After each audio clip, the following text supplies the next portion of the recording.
Hello friends, तो आज हम जानेंगे एक ऐसे ट्रैवलर के बारे में जो समुद्र के रास्ते अर्थ का चक्कर लगाने वाला पहला इंसान था। तो चलिए देखते हैं कि आखिर इसकी जर्नी कितनी रोमांचक थी।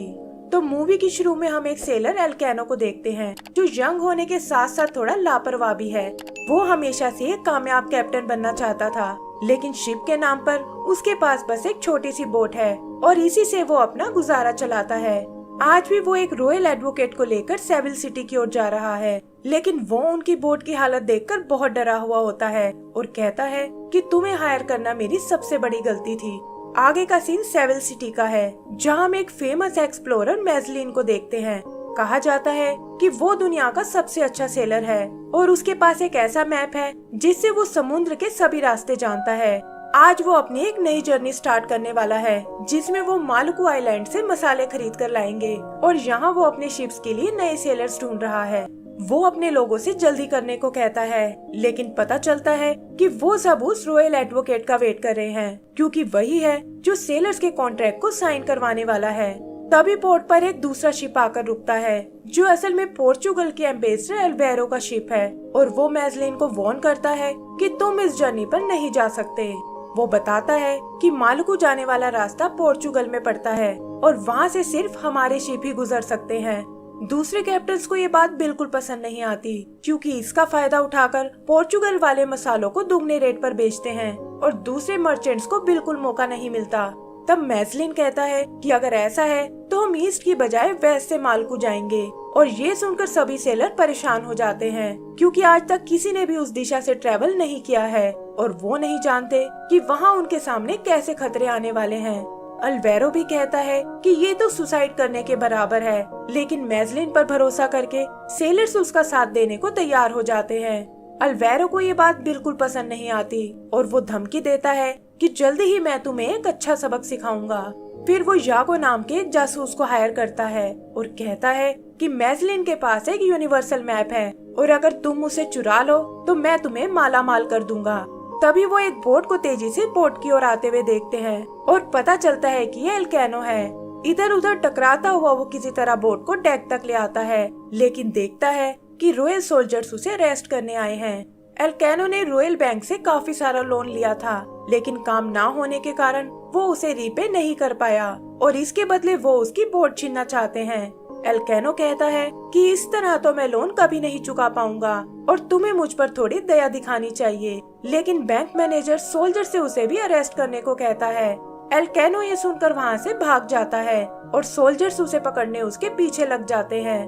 तब एक लड़की उसे बताती है कि तुम्हें मैजलिन की जर्नी के लिए साइन अप कर लेना चाहिए, क्योंकि इससे सोल्जर्स तुम्हें अरेस्ट नहीं कर पाएंगे, और एल्केनो भी उसकी बात मान जाता है। लेकिन वो एडवोकेट उसे रजिस्टर करने से मना कर देता है और कहता है कि तुम जैसा लापरवाह इंसान इस मिशन पर नहीं जा सकता। तब मैजलिन कहता है कि मैंने इस लड़के में कुछ खास देखा है और उसे अपने कंसेप्शन नाम के शिप पर काम पर रख लेता है, जिसका कैप्टन जॉन नाम का एक बूढ़ा आदमी है।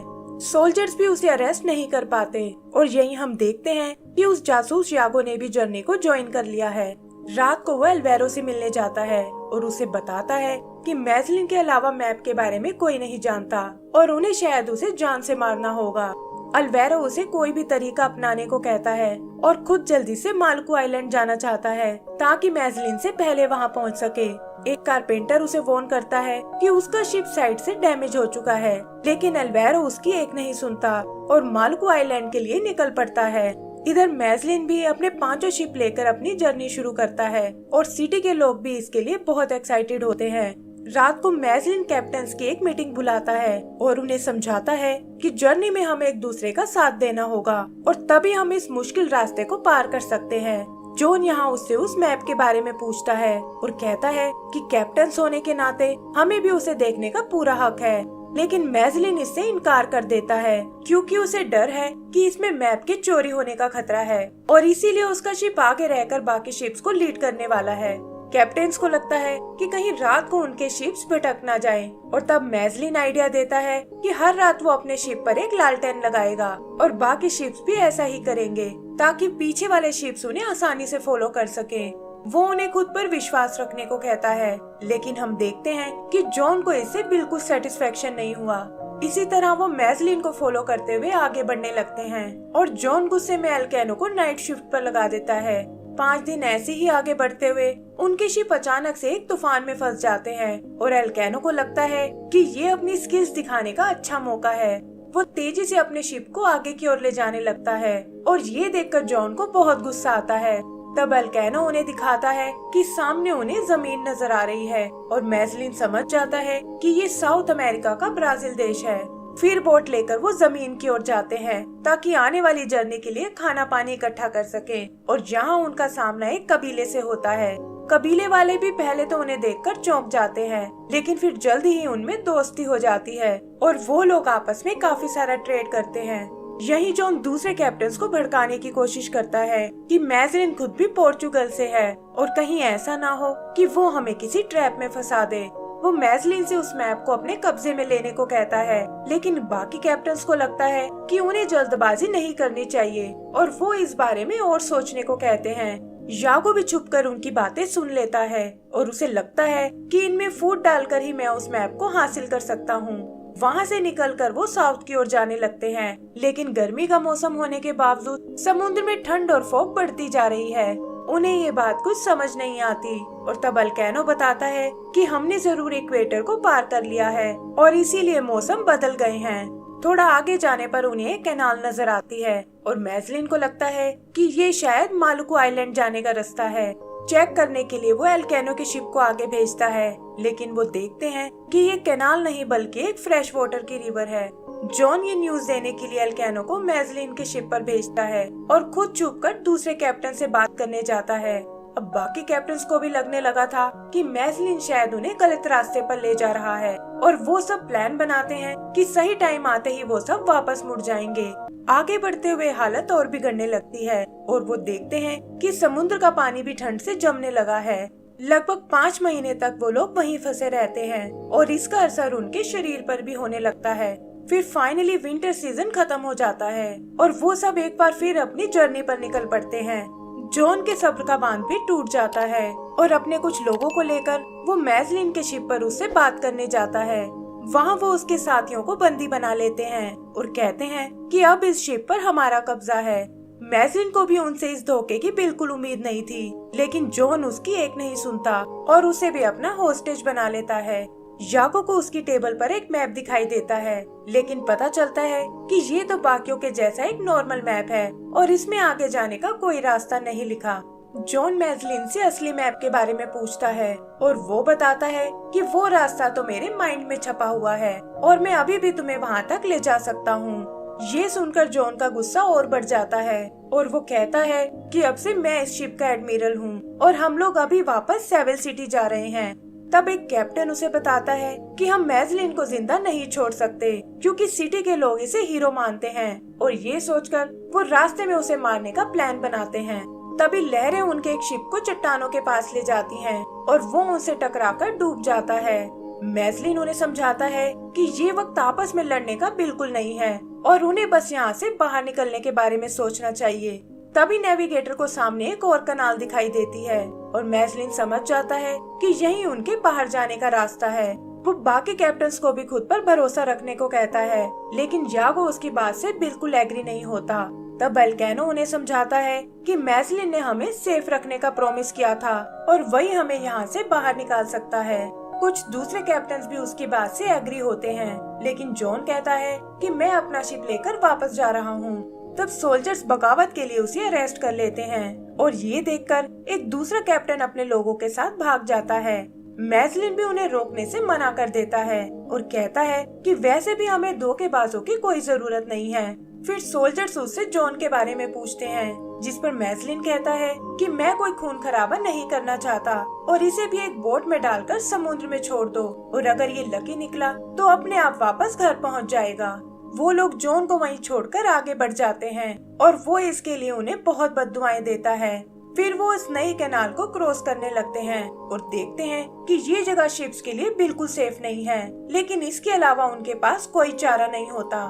रास्ते में उन्हें कई मुसीबतों का सामना करना पड़ता है, लेकिन वो हार बिल्कुल नहीं मानते और 40 दिन बाद फाइनली उस कैनाल को क्रॉस कर लेते हैं। खुला समुद्र देखकर उनमें फिर से जोश आ जाता है और मैजलिन को भी लगता है कि अब शायद वो मालुकू आइलैंड पहुंचने वाले हैं, लेकिन वो नहीं जानते कि वो सब इस वक्त पैसिफिक ओशियन में है, जहाँ हजारों किलोमीटर तक कोई जमीन नहीं है। और लगभग 4 महीने ट्रेवल करने के बाद उनके खाने पीने का सारा सामान खत्म हो जाता है। भूख से परेशान वो लेदर और पेपर खाने लगते हैं और पीने के लिए भी गंदे पानी के अलावा कुछ नहीं बचता। फिर एक दिन अचानक सामने उन्हें जमीन नजर आती है और उन्हें लगता है कि यही शायद वो मालुकू आइलैंड है। वहाँ उनका सामना एक और कबीले से होता है जिनकी प्रिंसेस है समर नाम की एक लड़की, और वो उन्हें बताती है कि ये मालुकू नहीं बल्कि सीबू कबीले का इलाका है। वो लोग भी उनकी बहुत खातिरदारी करते हैं और समर उन्हें कहती है कि हम तुम्हें मालुकू जाने के लिए गाइड प्रोवाइड करेंगे, लेकिन बदले में तुम्हें हमारे दुश्मनों को एक सबक सिखाना होगा।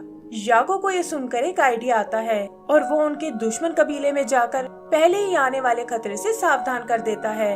इधर मैजलिन और उसके साथी उस कबीले पर अटैक करने आते हैं, लेकिन यागो का इशारा करते ही वहाँ अचानक उन पर हमला हो जाता है। मैजलिन तुरंत उन्हें वापस शिप की ओर जाने को कहता है, लेकिन इससे पहले कि वो खुद वहाँ से निकल पाए, यागो गन से उसके पैर पर हिट करता है और कैप्टन के साथ बोट में वहाँ से निकल जाता है। एल्केनो मैजलिन की मदद करने की कोशिश करता है, लेकिन मैजलिन अपनी कैप देकर उसे वहाँ से भागने को कहता है। तभी वो समर को आते हुए देखते हैं, जो एल्केनो को बचाकर वापस ले जाती है और कबीले वाले मैजलिन को मार डालते हैं। शिप पर आते ही वो यागो को अरेस्ट करा देता है और बाकी सेलर एल्केनो को ही अपना नया कैप्टन चुन लेते हैं। वो मैजलिन के मिशन को पूरा करने की कसम खाता है और बचे हुए दोनों शिप लेकर वो आगे बढ़ने लगते हैं, जहाँ रास्ता दिखाने में समर उनकी मदद करेगी। फिर वो जल्दी ही मालुकू आइलैंड पहुँच जाते हैं, जो देखने में बहुत ही सुंदर और हरा भरा था। वहाँ वो किंग को अपनी लाई हुई चीजें गिफ्ट करते हैं और वो भी उनके साथ ट्रेड करने को तैयार हो जाता है। आगे हम उन्हें अपने लिए मसाले खरीदते हुए देखते हैं और तभी एक सेलर एल्केनो को बताता है कि पोर्चुगल वाले मालुकू को अपना इलाका मानते हैं और कभी भी यहाँ आकर तुम्हें अरेस्ट कर सकते हैं। एल्केनो शिप को तेजी से लोड करने को कहता है और बताता है कि इस बार हम नॉर्मल रूट से वापस जाएंगे ताकि जल्दी से वापस अपनी सिटी तक पहुँच सकें। समर एल्केनो को अपने साथ रुकने को कहती है, लेकिन वो बताता है कि मुझे मैजलिन के सपने को पूरा करना है और अपने साथियों को वापस उनके घर तक ले जाना है। समर गुस्से में वहाँ से चली जाती है और एल्केनो को समझ नहीं आता कि आखिर वो उसे कैसे समझाए। फिर अगली सुबह वो वहाँ से निकलने की तैयारी करते हैं, लेकिन देखते हैं कि दूसरी शिप में क्रैक आ गए हैं। तब एक सेलर उन्हें बताता है कि अल्वेरो का शिप डॉक में पहुंचने ही वाला है और हम यहाँ शिप और तुम्हारे लोगों का पूरा ध्यान रखेंगे। ये सुनकर एल्केनो अपने लोगों से जल्दी करने को कहता है और तभी वो देखता है कि समर भागते हुए यहीं आ रही है। वो एल्केनो को केप ऑफ स्टॉर्म से सावधान रहने को कहती है और उससे प्रॉमिस लेती है कि काम खत्म होते ही वो वापस आ जाएगा। अगले कुछ महीनों तक वो इसी तरह ट्रेवल करते हैं और फिर एक दिन उनका सामना उस केप ऑफ स्टॉर्म से होता है। वो देखते हैं कि यहाँ पानी की गहराई बहुत कम है और उसे समर की वार्निंग याद आती है कि उन्हें शिप को किनारे से दूर रखना है। वो किसी तरह शिप को किनारे से दूर ले जाते हैं, लेकिन वहाँ उनका सामना हजारों फुट ऊंची लहरों से होता है। किस्मत इस बार भी एल्केनो का पूरा साथ देती है और वो लोग उस कैनाल से सही सलामत बाहर निकल आते हैं। उनका अगला स्टॉप है केप वर्डे नाम का आइलैंड, जहाँ से वो अपने खाने पीने का सामान लेने वाले हैं। लेकिन एक सेलर बताता है कि ये जगह भी पोर्चुगल के अंडर है और हमें यहाँ सावधान रहना होगा। वो लोग वहाँ के गवर्नर से झूठ बोलते हैं कि हम तो बस यहाँ से गुजर रहे थे और तूफान के कारण हमारा सारा सामान खराब हो गया। इधर यागो चालाकी से खुद को बाहर निकाल लेता है और उन्हें बताता है कि ये लोग मालुकू आइलैंड से मसाले लेकर आए हैं। ये सुनकर गवर्नर उन सबको पकड़ने का ऑर्डर देता है और एल्केनो और उसके साथी बचकर भागने लगते हैं। उनका पीछा करते हुए अल्वेरो भी केप वर्डे पहुंच जाता है और कहता है कि अब मैं इन्हें यहाँ से नहीं निकलने दूंगा। वो लोग उन पर अपनी कैनन से अटैक करते हैं और गवर्नर भी अपने शिप से उन्हें घेर लेता है। एल्केनो किसी तरह गवर्नर के शिप को मार दे देता है और उधर यागो भी बचकर अल्वेरो के पास आ जाता है। जल्दी ही एल्केनो और अल्वेरो के शिप आमने सामने आ जाते हैं और उनके लोगों के बीच लड़ाई शुरू हो जाती है। तभी एल्केनो की नजर अल्वेरो के शिप के क्रैक पर पड़ती है और वो ऐसी जगह बना हुआ है जहाँ ज्यादातर शिप अपना गन पाउडर स्टोर करते हैं। उसका आदमी अपनी कैनन से उस जगह को टारगेट करता है और उससे हुए धमाके से अल्वेरो का शिप डूबने लगता है। अल्वेरो के लोग अपनी जान बचाने में लग जाते हैं और एल्केनो अपने साथियों के साथ वहाँ से निकल जाता है। जल्दी ही वो लोग सेविल सिटी के करीब पहुंच जाते हैं और अल्केनो वो इंसान बन जाता है जिसने समुद्र के रास्ते अर्थ का पूरा चक्कर लगाया है। लोग भी उन्हें वापस देखकर बहुत एक्साइटेड होते हैं और इसी के साथ हमारी ये मूवी खत्म हो जाती है। तो दोस्तों, अगर आपको ये मूवी पसंद आई हो तो प्लीज हमें लाइक एंड सब्सक्राइब करना ना भूलें। Thank you.